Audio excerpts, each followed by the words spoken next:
अस्सलाम वालेकुम। कैसे हैं भाई आप लोग? खैरियत से हैं? ठीक ठाक है यार। ज़िंदगी में आपको पता है कि रिस्पेक्ट अर्न करनी पड़ती है, और रिस्पेक्ट आप उसी वक्त अर्न करते हैं जब आप कामयाब होते हैं अपने काम में। आपका बिहेवियर अच्छा होता है, लोग आपके बारे में अच्छी बातें करते हैं, तो लोग फिर आपकी रिस्पेक्ट भी करते हैं। तो बांग्लादेश ने जो है जो पाकिस्तान में सीरीज़ जीती 2-0, वो टेस्ट सीरीज़ जीत के गए। आई think they have earn the respect of many in the cricket world, क्योंकि जो इंडिया ने अपना टेस्ट स्क्वाड अनाउंस किया 16 का for the test series against Bangladesh, that itself reflects के वो बांग्लादेश को वो रिस्पेक्ट शो कर रहे हैं, क्योंकि उन्होंने मतलब सिर्फ एक डेब्यूटेंट रखा है यश दयाल, बाकी सारे उनके पुराने सब है। सिराज भी है, बुमराह भी है, अश्विन भी है, अक्सर भी है, जडेजा भी है, अपना रोहित, कोहली वगैरह सब है, यानी किसी को भी नहीं छोड़ा उन्होंने। तो दैट जस्ट शोज के they are taking the series, they want to win the series comprehensively and they are not taking any chances against Bangladesh.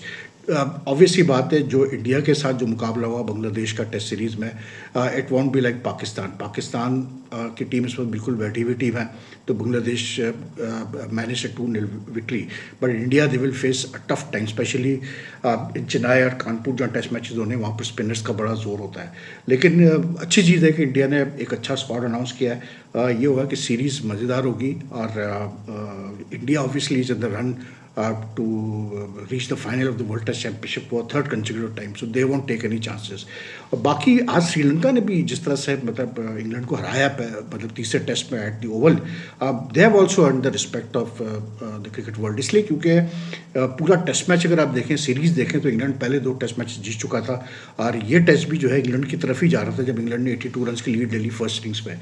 लेकिन the way the Sri Lankan pace bowlers bowled in the second innings, ठीक है, लोग कह रहे हैं कि यार इंग्लैंड के बैट्समैनों ने बड़े गंदे शॉट खेले हैं, और ये बेस्ट बॉल के चक्करों में जो है ये इंग्लैंड के प्लेयर्स अपनी विकेट थ्रो करते हैं, वो सब अपनी जगह।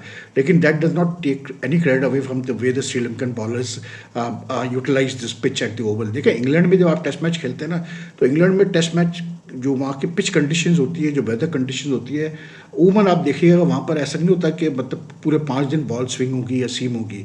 वो मतलब सेशन टू सेशन वेरी करती है, लेकिन बॉलर्स को डेफिनेटली हेल्प मिलती है। मतलब throughout the test match उनको कहीं ना कहीं सेशन में हेल्प मिलती है। फिर कुछ सेशन में ऐसा भी होता है कि विकेट बैटिंग के लिए बहुत अच्छी हो जाती है पिच। तो that was reflected in Sri Lanka test victory, इसलिए क्योंकि श्रीलंका ने फिर जिस तरह से किया, और श्रीलंका ने जिस तरह से मतलब जीता ये टेस्ट मैच, खास करके जिस तरह से पाथुम निशंका ने बैटिंग की है, जो उसने 127 रन किए हैं, यार कमाल मतलब रन थे। आई थॉट कि Sri Lankans beat England at their own game. Bazball की अगर आप बात करते हैं तो निशंका ने 102 की स्ट्राइक रेट में बैटिंग की है, 13 चौके 2 छक्के। उसके बाद फिर कैसे बोलते हैं, उसने कुसाल मेंडिस ने भी जो है, जब उसने भी मतलब अच्छी एक पार्टनरशिप की वाइल दे वर चेसिंग 219 तीसरे दिन, तो उसने भी जो है 105 की स्ट्राइक रेट पर बैटिंग की। इवन इंग्लैंड को अगर आप देखें तो उनके भी 2 बैट्समैनों ने जो रन्स किए सेकंड इनिंग्स में, जब वो कोलैप्स हुए 156 पे, तो जेमी स्मिथ ने जो 67 की, उसने भी 100 से ऊपर की स्ट्राइक रेट पे की है। उसने कैसे बोलते हैं अपना लॉरेंस ने जो रन्स किए, उसने भी 100 के ऊपर से स्ट्राइक रेट पे रन्स किए। तो I think it just shows के test cricket is also changing now, और वेदर वी लाइक इट और नॉट, लेकिन ये जो बेसबॉल वाला कॉन्सेप्ट था मैकलम का, it is rubbing off on other teams also, and we see now कि अब टेस्ट क्रिकेट में भी तेज़ खेलने की कोशिश की जाती है। अब उसके बारे में अगर आप पाकिस्तान टीम को देखें, जिस तरह पाकिस्तान टीम का स्ट्राइक रेट रहा है या जिस तरह पाकिस्तान खेली है, तो वही वाली बात है, जस्ट शोड दैट इंटेंट नहीं था पाकिस्तान टीम। मैं ये नहीं कहता कि आपने कोई हर वक्त ही तेज़ खेलना है, लेकिन इट जस्ट शोज़ अगर आप वक्फे वक्फे से भी खेलते हैं इंटेंट से, अगर आप थोड़ा प्रेशर डालते हैं बॉलर्स के ऊपर, इट शोज़ के यार आपका इंटेंट है मैच जीतने का। तो श्रीलंका का था, जिस तरह उन्होंने आज 219 का चेस कंप्लीट किया, 8 विकेटों से जीते हैं। I remember this is this first win in England after like against England, first test win against England after 2014, और 2014 और अब से लेके कोई 9 टेस्ट मैचेस हारे इंग्लैंड में। तो it's a big victory for them, and I think it's a big thing for Jayasuriya, इसलिए क्योंकि against India also they lost the T20 series at home, but they one the one day series. So Sri Lanka is doing well, और मतलब श्रीलंका भी अच्छा कर रहा है, बांग्लादेश भी अच्छा कर रहा है। एक टीम जो कुछ नहीं कर रही है वो पाकिस्तान टीम ही है। अफगानिस्तान का टेस्ट स्टार्ट होना था न्यूजीलैंड से नोएडा, लेकिन वो मतलब वेट आउटफील्ड और बारिश की वजह से स्टार्ट नहीं हुआ, लेकिन होपफुली कल वो स्टार्ट हो जाएगा। तो सारी टीम अच्छा कर रही है, पाकिस्तान नहीं कर रही है बस। तो no, I was not surprise कि जो श्रीलंका जीती, तो मैं देख रहा था सोशल मीडिया पे गालियां पाकिस्तान टीम को ही पड़ रही है, हालांकि पाकिस्तान कोई लेना देना नहीं है इस श्रीलंका मतलब की जीत से या बांग्लादेश ये जो सीरीज हुई इंग्लैंड और उसकी। लेकिन that's the way, that's what I mean, you win you will earn the respect of the players, क्योंकि जो टीम जीतती है ना उसी को रिस्पेक्ट दी जाती है यार. Pakistan has to understand this, the Pakistan players have to understand this. They have won matches in the past, they have to realise कि they have to work hard themselves to come out of the मतलब वो जिस crisis में उन्होंने खुद अपने आप को डाला है उससे निकलने के लिए खुद उनको मेहनत करनी पड़ेगी. और मेन चीज़ ये होती है कि देखिए यार, बोर्ड में तो हमारे हमेशा ही प्रॉब्लम्स रही हैं, कोई नई चीज़ नहीं है. लेकिन आई थिंक बस थोड़ा सा प्लेयर्स को भी चीज़ समझनी चाहिए कि यार पाकिस्तान क्रिकेट ऐसी है भाई, मतलब ऐसी चलती रहेगी. ये बोर्ड में अपीवल्स होते रहेंगे, लेकिन आई होप कि यार मतलब ये बोर्ड बेहतर कुछ करे. और एक चीज़ तो मुझे सुन के बड़ी खुशी हुई कि ये बड़ा स्पेकुलेशन चल रही थी 2 दिन से कि जी शान मसूद को हटाया जा रहा है, बाबर आजम को हटाया जा रहा है एज कैप्टन. और फिर जिस तरह से उन दोनों को कप्तान नहीं बनाया गया उसमें चैम्पियंस कप में, उससे यही इंडिकेशन मिल रही है कि जी इनको मतलब आगे शायद ये ज़्यादा लंबा ना चल सके. लेकिन जो अच्छी खबर है वो ये है कि भाई दोनों कोचेज़ ने Mohsin Naqvi has given them full powers to select the captain, and they have told Mohsin Naqvi very clearly कि भाई हम कंटिन्यूटी में बिलीव करते हैं और शान और बाबर को भी हटाने की कोई ज़रूरत नहीं है, इनको चलने दें, देखेंगे आगे चल के क्या होता है. तो it's a good thing, because ठीक है हार जीत होती है, लेकिन you can't keep on changing captain all the time यार. ये हमारा जो कल्चर है ना कि हर हार के बाद चेंज कर दो, कभी कोच चेंज कर दो, कभी कप्तान चेंज कर दो, इससे कोई सोल्यूशन निकलता नहीं है. हाँ, ये ज़रूर होता है, मैं कहता हूँ कि जो प्लेयर डिसिप्लिन नहीं है या जो टीम एनवायरनमेंट को ख़राब कर रहा है, जिसकी वजह से टीम अगर दूसरे प्लेयर्स परफॉर्म नहीं कर रहे तो उस प्लेयर को तो आप ज़रूर बाहर निकालें, उस प्लेयर को तो बिल्कुल आप ना रहने दें टीम के अंदर. That's a different subject altogether. But if like everything is going like if there is no disciplinary problem, तो फिर तो यार कोई ज़रूरत नहीं आपको ज़्यादा वो करने की. तो अभी काफ़ी स्पेकुलेशन चल रही थी कि जी हटा दिया जाएगा शान मसूद को क्योंकि वो 5 टेस्ट ऑन मतलब ट्रॉट हारा है, या बाबर आजम को जो है board is not happy with him, they don't want him as T20 captain. Rizwan का नाम लिया गया है कि जी तीनों फॉर्मेट्स के लिए उसको कप्तान बना रहे हैं. तो ये आजकल सोशल मीडिया का दौर है ना, तो क्या होता है कि जो प्लेयर्स के एजेंट्स वगैरह भी होते हैं ये भी अपनी कहानियाँ चला रहे होते हैं, फ़ैन क्लब वगैरह ये भी अपनी कहानियाँ चला रहे होते हैं. लेकिन जो मुझे पता चला है अभी फ़िलहाल कुछ भी नहीं, कोई चेंजेस वगैरह करने का इरादा नहीं है पाकिस्तान क्रिकेट बोर्ड का. I think that's a good thing यार, लाइक आई सेड. लेकिन एक चीज़ को बोर्ड को ज़रूर ख्याल रखना चाहिए कि यार ये मैं पढ़ रहा था मेंटोर्स वगैरह का, जो चैम्पियंस कप शुरू होने जा रहा है 12 से, थोड़ा सा यार मतलब बस पैसों पे थोड़ा ख्याल करें कि बहुत ज़्यादा पैसा भी जो है ना इतनी जल्दी आप खर्च कर रहा है मतलब मोहसिन नकवी साहब बोर्ड का खर्चा पैसे, कि ये ना हो कि आगे चल के कोई फाइनेंशियल क्रंच आपको फेस करना पड़े. ऐसा तो लग तो नहीं रहा है क्योंकि पाकिस्तान क्रिकेट बोर्ड तो कोविड में भी बहुत स्टेबल था फाइनेंशियली, लेकिन still you know and then you have to look at it this way कि यार जो पैसा दिया जा रहा है इन प्लेयर्स को मतलब किसी भी काम के लिए फॉर्मर प्लेयर्स को, इज़ इट वर्थ इट. अब ये जो मैं सुन रहा हूँ कि यार चैम्पियंस कप में इनको मंथली मिलेंगे, ईयरली नहीं मिलेंगे, और मंथली जो फिगर्स आ रही हैं अगर आप 30-40 लाख 50 लाख लगा रहे हैं मंथली एक मेंटोर के, तो दैट्स टू मच यार. आई थिंक नो डाउट कि they have been told to work with under 19 with one under 19 team each, they have been told to work with the women's team, they have been given one academy also, and the saying is that they will work the year round with the teams. But I don't know यार कितना ये अभी देखें, अभी ये किया है इन्होंने एक्सपेरिमेंट, तो अब देखते हैं क्या होता है. ये चैम्पियंस कप के बाद कितना ये मेंटोर्स इन्वॉल्व रहते हैं टीमों के साथ, प्लेयर्स के साथ, ये देखना पड़ेगा. फिर दूसरा फिर ये जो एक कॉन्सेप्ट है कि प्लेयर्स खेल भी रहे हैं, मेंटोरिंग भी करेंगे, तो ये मेरी तो बिल्कुल समझ में नहीं आके दे रहा. ये मतलब बिल्कुल ही अजीब सा एक मतलब सिस्टम है. अगर आप मेंटोर है तो फिर आप मेंटोर हैं. लेकिन बहरहाल पाकिस्तान क्रिकेट तो ऐसी चलती रहेगी यार. अब वो देखें ना आप इफ्तिखार अहमद का, वो मतलब मीडिया से बात कर रहे थे, उनसे बात हुई कि मतलब आप बैटिंग के ऊपर और स्पॉट के ऊपर, तो वो सरकास्टिकली फरमाते हैं कि मैं तो मिडल ऑर्डर बैट्समैन ही नहीं हूँ, मैं तो टेल एंडर हूँ क्योंकि मुझे तो हर पोजीशन पे खिलाया जाता है. यार अब ये तो कोई मतलब मैं क्या कहूँ यार, इफ्तिखार अहमद साहब इतने बड़े प्लेयर तो है नहीं, ना कभी वो रहे हैं कि उनको शिकायत करनी चाहिए इस चीज़ की. और मैं जो रिकॉर्ड उनका चेक कर रहा था, जैसे उन्होंने अगर जैसे फॉर एग्जांपल शायद 28 वनडेज़ खेले हैं या 26 खेले हैं वनडेज़ में, उसमें 16 दफ़ा तो उन्होंने नंबर 6 पे ही बैटिंग की है. तो भाई अगर आपने 16 दफ़ा एक ही स्पॉट पे बैटिंग की है और बाकी जगह इनिंग्स में आप आगे पीछे हुए हैं, तो कोई ऐसी बड़ी बात नहीं है. अब फिर दूसरा, इफ्तिखार अहमद का रोल डिफाइंड है इस टीम के अंदर. जो T20 की टीम थी उसमें रोल डिफाइंड था उनका, वनडे में भी डिफाइंड था उनका, कि उन्होंने नीचे आके बैटिंग करनी है 6-7 पे, और फिर उसके बाद जो है उन्होंने अपना कैसे बोलते हैं अपना जहाँ ज़रूरत पड़े तो ऊपर आके बैटिंग कर सकते हैं. लेकिन he has batted at 6-7, this is his batting spot. 8 पे कभी कभार आए, तो उनका ये कहना जी मैं टेल एंडर हूँ. हाँ, वो एक अलग बात है कि उन्होंने टेल एंडरों की तरह बैटिंग की है इन रिसेंट टाइम्स, वो एक बिल्कुल सही बात है कि फिर उन्होंने सही कहा बिल्कुल कि मैं टेल एंडर हूँ. लेकिन ये जो प्लेयर्स का मैं देखता हूँ ना, रोना गाना चलता है कि हमारी बैटिंग स्पॉट ऐसी है और हमारा बैटिंग हमें पूरा मौका नहीं मिला एक स्पॉट पे, और हमें ऊपर किया और हमें नीचे किया. उमर अकमल भी यही करते थे, बाकी प्लेयर्स भी करते थे. यार ये कोई it makes no sense to me, क्योंकि आजकल की जो मॉडर्न डे क्रिकेट है उसमें तो भाई आपको जहाँ कहा जाता है आपको बैटिंग करनी पड़ती है.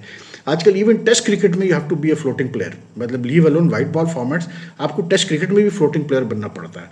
तो अब ये जो है ना, I think the PCB should talk to these boys and tell them कि यार, खास करके 3-4 मैंने देखा ना, ये बड़े ट्रबल मेकर्स हैं, कुछ भी बक देते हैं मीडिया में भी। और Iftikhar in recent times has been pretty, his behaviour has been pretty offensive on more than one occasion, and I think the board needs to speak to him, क्योंकि ऐसा कोई वो प्लेयर नहीं है भाई जो कि रिप्लेस नहीं हो सकता टीम में, किसी भी फॉर्मेट में कोई भी कर सकता है उसको रिप्लेस। इज़ ऑलरेडी, मतलब ऑफिशियली उसकी एज 34 बताई जाती है, लेकिन अल्लाह जाने पाकिस्तान क्रिकेट में आपको पता है कि 2-3 साल तो ऊपर ही चलती है हमेशा।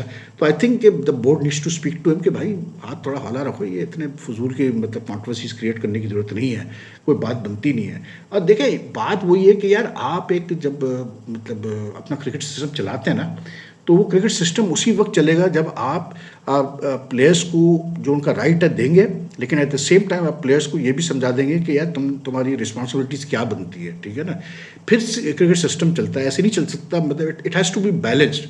And I look at the Indian, मतलब हम इंडिया से इसलिए कंपेयर करते हैं क्योंकि India is closest, is our neighbouring country, तो हम उनके क्रिकेट सिस्टम को हमेशा ही देखते रहे हैं, फॉलो करते हैं, वो भी हमारे क्रिकेट सिस्टम को फॉलो करते हैं, हमारी टीम की परफॉर्मेंस फॉलो करते हैं। तो एक आप बेंचमार्क रखते हैं। लेकिन यू नो, लाइक इंडिया ने जिस तरह से एक कंटिन्यूटी शो की है, कंसिस्टेंसी शो की है, स्टेबिलिटी शो की है अपने क्रिकेट सिस्टम को बिल्ड करने में in recent years, that has made a hell of a difference to them. ठीक है, वो आप 100 बातें करें कि जी वो आईपीएल से ऐसा हुआ और आईपीएल से पैसा आया, और पैसा आया, बिल्कुल आया उनके पास, लेकिन उन्होंने अपने सिस्टम को भी बहुत वो रखा है। Plus, what I have liked about the system is that they have been very good in spotting talent. अभी मैं देख रहा था यार कि उनका अब ये जो पहला टेस्ट होना है बांग्लादेश से, जो कैंप लगा है इनका मुंबई वगैरह में, पता नहीं कहाँ, तो उसने सेलेक्टर्स ने इनका कोई ऑफ स्पिनर है, यंग ऑफ स्पिनर है, 21 साल का, बट ही 6'4" है उसकी हाइट, मतलब लंबा, and suppose to be very promising just like Ashwin. Himanshu Singh उसका नाम है शायद। उसको उन्होंने, अभी वो खेला नहीं है मुंबई सीनियर टीम से, वो मतलब जूनियर लेवल वगैरह पे तो खेला हुआ है, अंडर 19 भी खेला हुआ है, लेकिन सीनियर मुंबई टीम से नहीं खेला। लेकिन उसको उन्होंने कैंप में बुलाया, उसको और एक और प्लेयर को, यंगस्टर को बुलाया है, just for the experience and just to see how he does there. ये तरीका होता है प्लेयर को ग्रूम करने का यार, ये तरीका होता है प्लेयर को डेवलप करने का, कि आपको कोई टैलेंट नज़र आता है तो आप उसको पहले लेके तो आओ सिस्टम के अंदर, मतलब टीम के साथ आप रखो, ट्रेनिंग वेनिंग कराओ, देखो कि ये कितना, मतलब नेट्स में जो कैंप लगा हुआ है कितना फिट है, कितना ये मतलब कॉन्फिडेंस है इसमें। This is how players are developed. Unfortunately in our system we have even forgotten how to develop players. मतलब सीधी बात है, अब ये जो इतना जोर हो रहा है डोमेस्टिक क्रिकेट के ऊपर कि जी चैंपियंस कप करो और ये करो और वो करो, सब करो, वो भाई सब करा लो आप। मैं तो कहता हूँ जितनी क्रिकेट आपको करानी है आप कराओ, लेकिन बात वही है कि यार वो जो डोमेस्टिक के परफॉर्मेंस, उनको चांस भी तो मिले ना यार। आप चांस भी तो देने को तैयार नहीं है। आप पाकिस्तान क्रिकेट को उठा के अगर देखें हैं पिछले 4-5 साल में कितने प्लेयर्स को डोमेस्टिक परफॉर्मेंस को कंसिस्टेंट चांसेस मिले, आप ये मुझे बता दें। कुछ फेल हुए, कुछ को तो आपने T20 के परफॉर्मेंस पे, डायरेक्ट PSL की परफॉर्मेंस पे खिलाया, वो सब फेल हो गए, कुछ नहीं किया उन्होंने। लंबी लिस्ट है आपके सामने ही है। तो बात वही है कि यार आप चांस तो दें वो डोमेस्टिक प्लेयर्स को, फिर आप बात करें कि हाँ यार टैलेंट है कि नहीं है पाकिस्तान क्रिकेट के अंदर। But the way the Indians are approaching things, that is the correct way to go about things. मतलब आप प्लेयर को टाइम दें, उसको जांचें। अभी ये जो दुलीप ट्रॉफी के इनके मैचेस हुए हैं, आई मीन यार मैं देख रहा था, मैंने पूरे तो नहीं फॉलो किए, लेकिन जो मैंने मैचेस सेशंस फॉलो किए, एक आपको एक डिफरेंट एक वाइब मिल रही थी। मतलब the way the players were you know मतलब कॉम्पीटिंग, द वे दे वर, मतलब कैसे बोलते हैं, इंजॉइंग देमसेल्व्स। ये तरीका होता है, आप फर्स्ट क्लास क्रिकेट को, डोमेस्टिक क्रिकेट को इंजॉयबल करें प्लेयर्स के लिए, फिर मज़ा आता है कि प्लेयर्स भी, जैसे सालों पहले होता था पाकिस्तान में 80s में और 90s तक की जो डोमेस्टिक क्रिकेट होती थी ना, 70s 80s 90s में, पीपल इज टू एंजॉय। हम खुद जाते थे यार ग्राउंड पे, एक मैच कवर करने के लिए हम जाते थे, क्योंकि एक तो क्वालिटी प्लेयर्स होते थे, क्वालिटी कंपटीशन होता था। लेकिन टाइम के साथ जब आपने डोमेस्टिक क्रिकेट को लेस इंपॉर्टेंस दिया, जब आपने टाइम के साथ रीजन्स का रोल, बिल्कुल एसोसिएशन का रोल ख़त्म कर दिया, मतलब आपने सेंट्रलाइज कर दी हर चीज़ पाकिस्तान क्रिकेट बोर्ड ने, तो वो फिर डोमेस्टिक पे भी उसका असर तो आया, स्टैंडर्ड्स पे, क्वालिटी पे असर आया है। लेकिन अभी भी हमारी डोमेस्टिक क्रिकेट बुरी नहीं है। लेकिन दिस दुलीप ट्रॉफी, क्या मैं बताऊं यार, मज़ा आया मैचेस देख के। इंडिया भी जीत गई भाई, और बड़े मज़े से वो जीते हैं मैच। ये भी देखें आप कि मतलब 240 का या 280 का कुछ ऐसे टारगेट था जो उन्होंने, मतलब दे बोल्ड आउट इंडिया है, which was the main team. लेकिन the best part was the way all the मतलब आफ्टर बुमराह, सिराज, शामी, जितने भी सीमर्स हैं नीचे के, सब ने अच्छी बॉलिंग की यार। Which is really good to सी।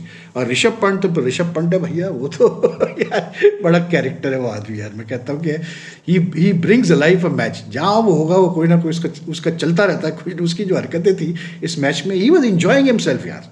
मतलब ये इस तरह खेली जाती है फर्स्ट क्लास क्रिकेट कि आप इंजॉय करें। क्राउड नहीं था इतना, लेकिन they all enjoyed themselves. That is the secret to building a good team. When your players enjoy मतलब playing domestic cricket also. तो ये I think it's a very good idea ये जो इंडियन क्रिकेट बोर्ड ने ये जो Duleep trophy वाला किया है यार। ये जो यश दयाल सेलेक्ट हुआ है, आप देख लें, उसने अच्छी बॉलिंग की, लोटस में आ गया वो। तो एनीवे लेट्स होप के पाकिस्तान का भी ऐसी कोई सिलसिला बने, आगे चल के चीज़ें बेहतर हो। लेकिन ये कि बहरहाल आज श्रीलंका ने like they have really achieved a not remarkable, but a very good victory, I would say. और इंग्लैंड बहरहाल, इंग्लैंड इज मतलब मैकलम के अंडर वो इसी तरह खेलते रहे यार। I mean they should be like even after losing this match, the way they have played, like इस सीज़न में 5 में से 5 टेस्ट मैच वो जीते हैं बिफोर दिस मैच। और फिर वेस्ट इंडीज से 3-0 किया, फिर श्रीलंका को 2 टेस्ट में हराया। अब भी जो उनका ओवरऑल रिकॉर्ड है since McCullum took over, I think they won around 19 or 20 matches out of 28 या 29 matches, test matches, which is a very impressive record. So anyway, that's all for now yaar. If you enjoy the video, kindly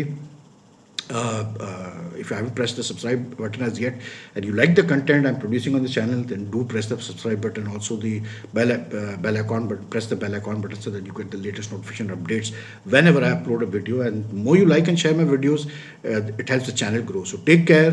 आपसे जल्द मुलाकात करते हैं। अल्लाह हाफ़िज़ जी।